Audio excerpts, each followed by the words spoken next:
My name is Chris Davis, and I have a business called New England Falconry. I'm the director.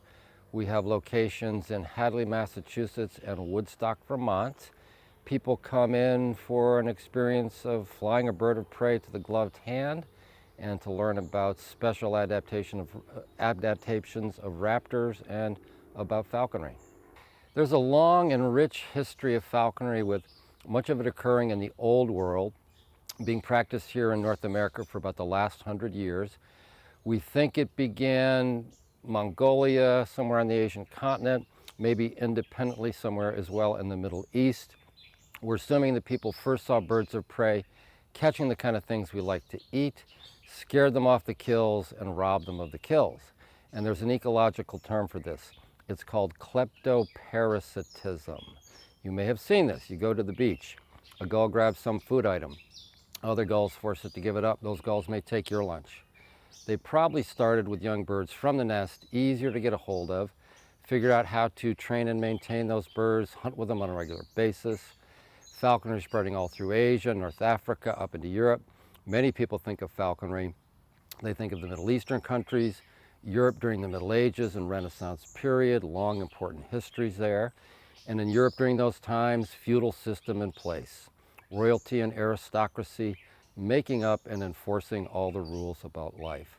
And falconry was really important, a real expression of your social and political status. Depending on your rank, you were allowed certain birds and not others. And if you were caught with a bird, you weren't allowed, big problems, like lose a hand, lose an eye kind of problems. So this provided protection to raptors in Europe for centuries. Social changes led to the breakdown of the feudal system. Firearms were invented, and in about a 100-year period, sharp decline in the practice of falconry, complete reversal in attitudes towards birds of prey, and they were systematically shot. European settlers came here to North America, started shooting everything, and then in the late 1800s, early 1900s, popular for women to wear a bird wing on the lapel of their coat or their dress, or a whole dead bird on a hat for fashion. The trade centered Boston, New York, London.